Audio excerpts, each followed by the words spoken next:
අපි වම් රත්නගම තේමාව යටතේ අද දවසේ වෙනකොට අපේ රටේ අස්සක් මුල්ලක් නැරම වගා කටයුතු ආරම්භ වෙලා තියෙනවා. විශේෂයෙන් ගොවි මහතුරුන්ගේ ගොවි බිම් වලට අමතරව පාසල් වල රජයේ ආයතන ඒ වගේම හමුදා කඳුරු මේ හැම තැනකම අද වෙනකොට සාර්ථක වගා කටයුතු පවත්වාගෙන යනවා. ඉතින් මේ විදිහට වගා කටයුතු කරගෙන යනකොට අපි විශේෂයෙන් පස ගැනත් හොයලා බලන්න ඕනේ. පසේ ව්‍යුහය ගුණාත්මක භාවය මේවා ආරක්ෂා වෙන්න ඕනේ. ඉතින් මේවා ආරක්ෂා වෙන්න කොම්පෝස්ට් පොහොර භාවිතා කිරීම ඉතාම අත්‍යවශ්‍ය දෙයක් වෙලා තියෙනවා. ඉතින් අපි මේ විදිහට වගා කටයුතු කරගෙන යනකොට අපේ වගාකරුවන්ට කොම්පෝස්ට් පොහොර නිෂ්පාදනය පිළිබඳව හොඳ දැනුමක් ලබා දෙන්න ඕන.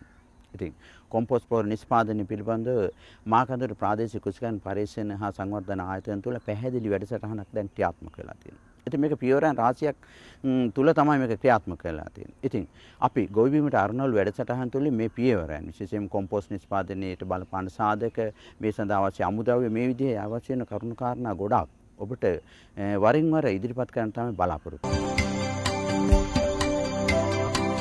කාබනික පොහොර කිව්වහම විවිධ කාබනික පොහොර වර්ග තියෙනවා. ඒ වුණාට අද ලංකාවේ විවිධ රටවල් වල ප්‍රධාන වශයෙන්ම කාබනික පොහොර ලෙස භාවිතා කරනවා අගය එකතු කිරීම දෙයක් ලෙස කොම්පෝස්ට්.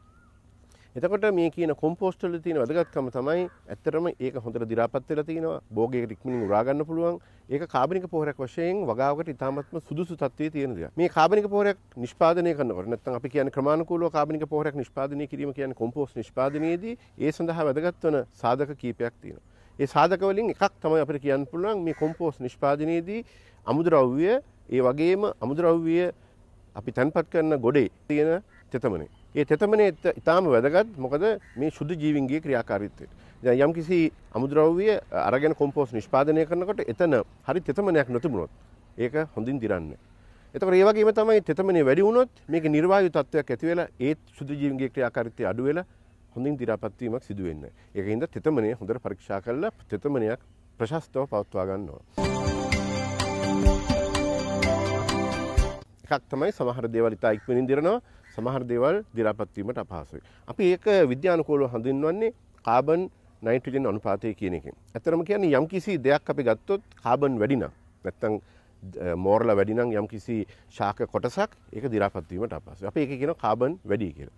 යම්කිසි පරිසරයක් අපි ගත්තාම නැත්නම් අමුද්‍රව්‍යයක් ගත්තාම ඒකේ නයිට්‍රජන් ප්‍රමාණය වැඩි නම් මේ කාබන් නයිට්‍රජන් අනුපාතය ඉතාමත්ම අඩු වෙනවා. එතකොට දි รา පත් වීමට හොඳ තත්ත්වයක් තියෙනවා. අපේ රටේ මේක ඊතරම් ලොකු ගැටලුවක් නෙමෙයි. සමහරවිට අපි ගත්තොත් නූරේලිය වගේ ප්‍රදේශවලත් හොඳ උෂ්ණත්වයක් අපිට තියෙනවා මේ දි รา පත් වීම සුදුසු. අපි පරීක්ෂණ වලින් බලලා තියෙනවා. එහෙත් හොඳට දි รา පත් වීම සිදු වෙනවා. නමුත් මේ උෂ්ණත්වය යම්කිසි තත්ත්වයකට අපිට වැඩි කරගන්න පුළුවන් නම් අපි මේ කොම්පෝස්ට් නිෂ්පාදනය කරන ගොඩ කළු පොලිතීන් එකකින් හරි නැත්නම් අදාළ වෙන මොනවා හරි දෙයකින් එතකොට අපිට උෂ්ණත්වය ආරක්ෂා කර ගැනීම හින්දා අපේ අර පරිසරයේ එතන කොම්පෝස්ට් ගොඩේ මේ දි รา පත් වීම හොඳින් සිදු වෙනවා. තාම වැදගත් දෙයක් මේ ශුද්ධ ජීවීන් ක්‍රියාකාරීත්වයේ සඳහා වාතය. ඒ කියන්නේ අපි කියන අපි ඔක්සිජන්. එතකොට මේ යම්කිසි කොම්පෝස්ට් ගොඩකට අපි නිෂ්පාදනය කරනකොට අපි ඇත්තටම සම්පූර්ණයෙන් මේ ගොඩ වහලා පොළොවටම මොනවා හරි වහන දෙයින් පොලිතීන් හරි වෙන දෙයකින් හරි වහනකොට මේක පොළොවටම දාලා සම්පූර්ණ වහන්නේ. අපි ඇත්තටම පොළොවත් අර පොලිතීන් එකත් අතරේ අඩියක විතර ඉඩ ප්‍රමාණයක් තියෙනවා. ගොඩේ ප්‍රමාණය අනුව මේක පොඩ්ඩක් වෙනස් කරගන්න පුළුවන්. අපි අන්නේ වගේ වාතාශ්‍රය ඇතුල් වීමට සුදුසු පරිසරයක් ඇති කරනවා. ඊට අමතරව අපි ගන්න අමුද්‍රව්‍ය වල ප්‍රමාණය දැන් අපි ගත්තොත් කෙසෙල් කඳක් සම්පූර්ණයෙන් දැම්මොත් මේක සමහරවිට හරියට දිරන්නේ. අපිට පුළුවන් අන්න ඒ වගේ අවස්ථාවකදී විතරක් මම හිතන්නේ මේ කෙහෙල් කඳක් සාමාන්‍ය අඩියක අඟල් 9ක වගේ කෑලි වලට කපලා දාන්න.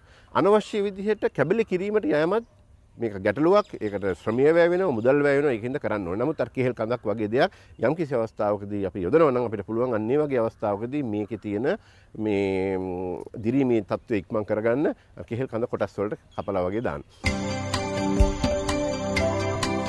ප්‍රධාන ක්‍රම 4ක් ගැන සාකච්ඡා කරනවා. එයින් ප්‍රධාන එකක් තමයි කොම්පෝස්ට් නිෂ්පාදනයේ ගොඩ ක්‍රමය, වල ක්‍රමය, කෝටු රාමු ක්‍රමය, බැරල් ක්‍රමය. මේක මහ පරිමාණයේ කොම්පෝස්ට් නිෂ්පාදනයේට ඉතාම සුදුසු ක්‍රමයක්. හේතුව ඒ වගේම කුඩා පරිමාණයට වඩා මේක සුදුසුයි. මේකෙදී පෙරලීම පහසු වෙනවා. ඒ වගේම උෂ්ණත්වය ආරක්ෂා කර ගැනීම පහසු වෙනවා. ඒ වගේ තෙතමනේ ආරක්ෂා කර ගැනීම පහසු වෙනවා. ඒ වගේම තමයි අපිට මේ ගොඩ පෙරලීමේදී තියෙන පහසුව. ඒක නිසා අපි කොම්පෝස්ට් නිෂ්පාදනයේට මම හිතන්නේ සාර්ථකම සුදුසු හා ලාභදායී ක්‍රමය කියලා තමයි අපි හඳුන්වන්නේ මේ ගොඩ ක්‍රමය. කුඩා පරිමාණයේ කොම්පෝස්ට් නිෂ්පාදනයේට සුදුසුයි. ඒ වගේම මේක වඩාත් සුදුසු වෙනවා වියලි කලාපයට. හේතුව ඇත්තරම තෙත් කලාපය වගේ ප්‍රදේශවල මේ කොම්පෝස්ට් නිෂ්පාදනයේ වල ක්‍රමයේ භාවිතා කිරීමේදී වර්ෂා කාලයේදී ගැටලු මතුවෙනවා. ඒ වගේම මෙම ක්‍රමයේ සුදුසු නැහැ වාණිජ්‍ය වශයෙන් කොම්පෝස්ට් නිෂ්පාදනයේ. හේතුව මහ පරිමාණයේ කොම්පෝස්ට් නිෂ්පාදනයට අවශ්‍ය වලවල් කැපීම වගේ දේවල් කරදරයක්. ඒ වගේම වියදම් අධිකයි. මේකෙදී තියෙන එකම පහසුව තමයි ගෙවත්තක තමන්ගේ වලක් කපාගෙන තමන්ට අවශ්‍ය අමුද්‍රව්‍ය ටික විවිධ අවස්ථාවලදී තැන්පත් කිරීමට හැකියාව. මේක මං හිතන්නේ කුඩා පරිමාණයේ කොම්පෝස්ට් නිෂ්පාදනයට තමයි සුදුසු වෙන්නේ.